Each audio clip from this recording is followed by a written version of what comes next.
Welcome back, Canonites. It's an exciting time to be a Halo fan. Halo 5 is just a week away and Hunt the Truth continues to impress. Well, let's not waste any time and dive right into the new episode.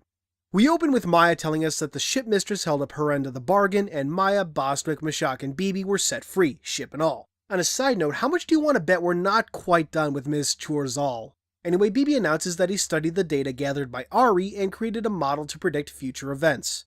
Using that, Mashak is able to find a nearby colony, Leica 3, that's going to be hit soon. BB further reveals that he forwarded the information to Oni. Mashak wants BB shot, while Maya goes ballistic asking why when Oni would ultimately do nothing. BB counters that Oni can at least contain the situation and argues that there is nothing else that can be done at this point. Maya, being human, won't hear it. She sets in course for Leica 3.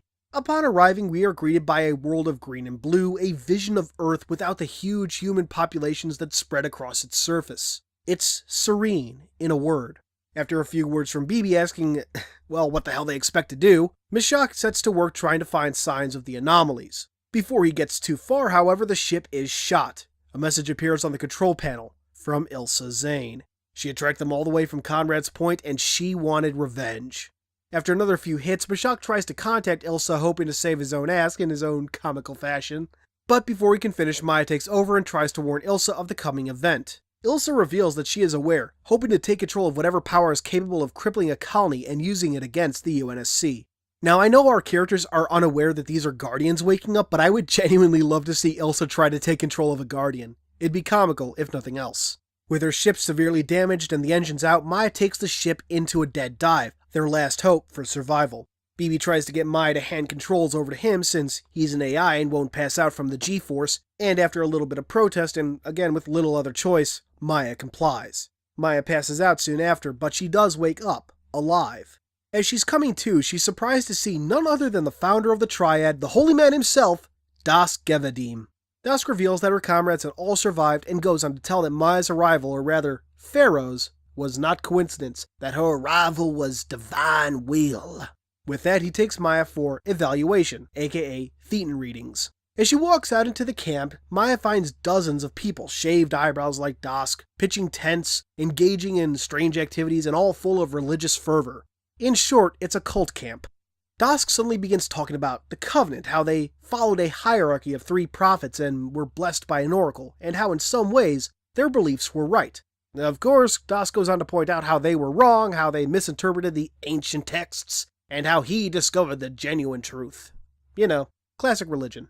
Interestingly, Dask brings up this idea of the Order of 3 and how it relates to transcendence. In Halo Broken Circle, we're told of an ancient prophet, the prophet of inner conviction, and how he believed that society would always fight against chaos, and when 3 vectors of chaos appeared, that society would crumble. It's actually a common theme in Halo as a whole. Referring to a blog post by the brilliant Haraspis, in the time of the Covenant, the 3 vectors were humanity, the Flood, and then the Civil War, ultimately ending the Covenant as it was known then. In the time of the Forerunners, the 3 vectors were humanity, the inner civil political conflicts, and finally, the Flood. It's funny how Dask's idea of the Order of 3 seems like a reflection of the idea of the 3 vectors of chaos. If there's a direct relationship there remains to be seen, but I found it interesting.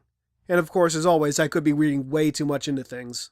Anyway, Maya is brought into a tent for evaluation. A strange contraption is put onto her hands and head, of course on the promise that she wouldn't come to any physical harm. Like I said, future Scientology.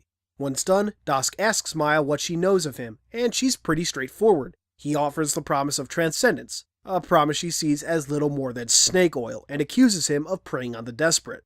Maya goes on to say that the anomaly is going to appear and kill Dask's people, and then threatens to tear the camp apart if she doesn't get to see her friends. Mashak is immediately ushered in.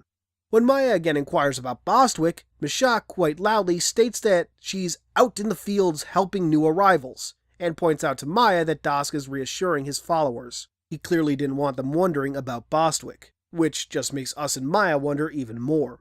Dask is suddenly in Maya's face again, talking about how she's lived 2 very disconnected lives, about the pain she must feel, and how she needs to connect them and embrace her third self. Funny how he puts that, as if he knows the truth about Maya and Farah. And maybe he does. Even more interesting though is just how well Maya's situation really fits with the idea of the Triad. She has led, literally, 2 different lives. Her life as Maya, her life as Farah. Now she is neither Maya the Oni agent, nor Pharaoh the insurrectionist leader. she has to embrace this third self that's emerging. Anyway, Maya asks Dusk how he knew of the anomalies, and he just claims the universe told him, in his usual hyper-religious way. Dusk then heads out of the hut, and Maya hopes to take the opportunity to escape. Unfortunately, the only exit is guarded. Before Maya can come up with anything else, Dusk ushers her and Mashak out into the field where the Triad members are engaging in strange rituals. That's when Maya notices the floating rocks. Now, doesn't that sound familiar? Dusk then starts preaching and is suddenly floating several feet above the ground. Some of his followers start floating too. Dusk then turns to Maya and proclaims, "The end has begun." I know I keep saying this, but damn what an episode. More anomalies, Dusk's apparent divine knowledge, and him really knowing how to take advantage of a situation. The guy can play to a crowd like no other. I love and hate this man. And more so, I can't wait to see how this ends. As far as we know, we have one episode left. I'm so excited to see what happens, but more so, to talk about how the events in that episode and the series as a whole relate to Halo 5. So, be forewarned, the next episode discussion is definitely going to be spoiler heavy. But until then, this has been Halo Canon, and I pray that you are ready for the inevitable end and the glorious transcendence that awaits those who believe. Keep shining, brothers. Hey guys,